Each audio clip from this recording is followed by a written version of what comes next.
নমস্কার বন্ধুরা, স্বাগত। তোমাদেরকে আজকে স্বাগত জানাচ্ছি একটা নতুন রেসিপিতে।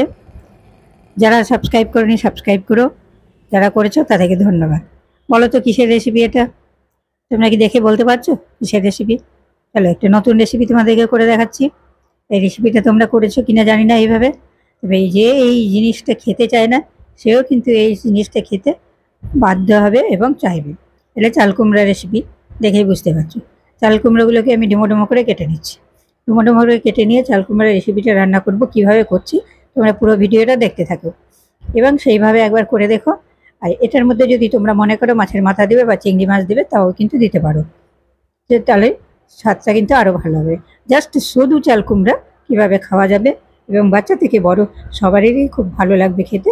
প্রত্যেকেই যারা খেতে চায় না চাল কুমড়া, বলেন তো চাল কুমড়া তো খাবো না, তারা কিন্তু একদম বলবে যে চেয়ে খাবে এইরকম রেসিপিটা। তো চলো রান্নাটা দেখিনি নিই। চাল কুমড়োগুলো ছাড়িয়ে নিলাম, খোসা ছাড়িয়ে নিলাম, খোসাগুলোকে ছাড়িয়ে দিয়ে মাঝখানের বীজগুলো ছাড়িয়ে দিলাম। এবার ডুমো ডুমো করে কেটে নিচ্ছি। এর সঙ্গে একটা আলু দেবো, ডুমো ডুমো করে কাটা হচ্ছে, কেটে নিয়ে তারপরে একটা আলু দেবো। তো তোমরা আন্দাজ করতে পারছো কিভাবে করছি না করছি?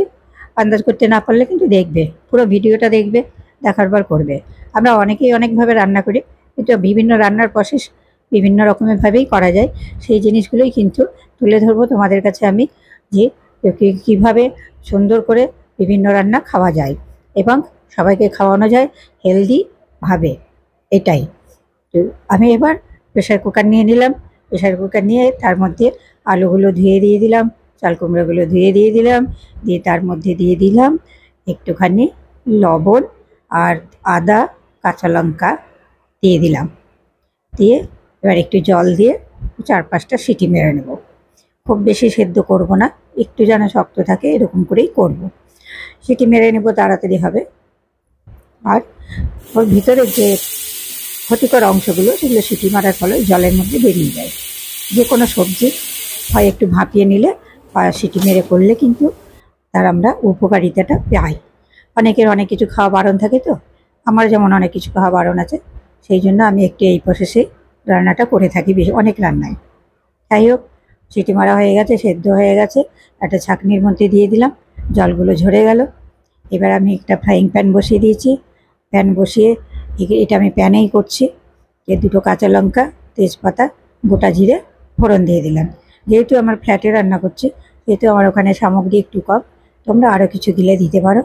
আর এর মধ্যে দিয়ে দিলাম একটু কয়েকটা ডুমো ডুমো কাটা পেঁয়াজের টুকরো, আর দিয়ে দিলাম চপ করে রাখা পেঁয়াজ। এবার ওই ডুমো ডুমো পেঁয়াজগুলো বেশ চাল কুমড়ার সাথে খেতে কিন্তু দুর্ধর্ষ লাগবে। আর দিয়ে দিলাম আদা পেঁয়াজ বাটা। এই আদা পেঁয়াজ বাটা, আর কিন্তু কিচ্ছু নেই এর মধ্যে, না জিরে গুঁড়ো ধনে গুঁড়ো আমি কিন্তু একদমই ব্যবহার করি না রান্নাতে। বেশিরভাগ ক্ষেত্রেই কিন্তু আমি আমিষ রান্নাটা পেঁয়াজ আদা বাটা আর তার সঙ্গে খুব জোর টমেটোর বীজ ছাড়া অংশগুলো দিই। এর মধ্যে দিয়ে দিলাম লবণ হলুদ, আর দিয়ে দিলাম একটু কাশ্মীরি লঙ্কার গুঁড়ো। একটু কাঁচা লঙ্কা ঝালের জন্য দিয়েছি, কাশ্মীরি লঙ্কার গুঁড়োটা একটু কালারের জন্য দিয়ে দিই, কালারটা দেখতে সুন্দর হয়।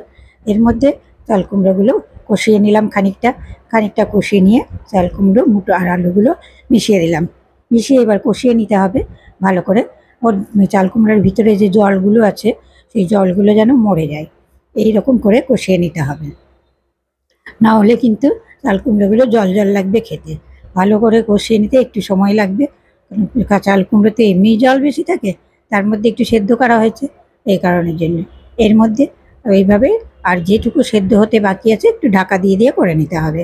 এবার এর মধ্যে আমি দিয়ে দেবো, দেখো একদম শুকিয়ে ফেলেছি, জল কিন্তু খুব সামান্য পরিমাণে দেব, মশলাটা পুরোটাই মেখে যাওয়ার জন্য। আর এই রান্নাতে আমি প্রত্যেকটা রান্নাতেই বলতে গেলে হালকা একটু সর্ষা পরিমাণ চিনি দিই, কেননা তার ব্যালেন্স টেস্টটা অসাধারণ লাগে। এবার জল দিয়ে দিলাম, জল দিয়ে ওর মধ্যে কতগুলো কাঁচা লঙ্কা কুচি ছিল সেগুলোও তার সাথে দিয়ে দিলাম।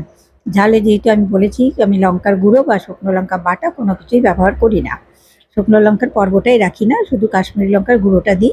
একটু ঘি দিয়ে দিলাম, গরম মশলা দিয়ে দিলাম। স্বাদ অসাধারণ, জাস্ট অসাধারণ।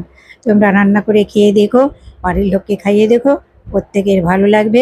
ভিডিওটি দেখার জন্য তোমাদেরকে অসংখ্য ধন্যবাদ। আর যদি ভালো লাগে সকলকে শেয়ার করে দিও, একটা কমেন্ট করে জানিও। আর আজকের মতো এখানেই শেষ করছি।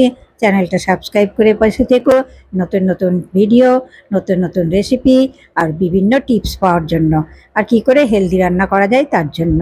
নমস্কার, ধন্যবাদ। সুস্থ থেকো, সাবধানে থেকো, ভালো থেকো। পরের ভিডিওতে দেখা হবে।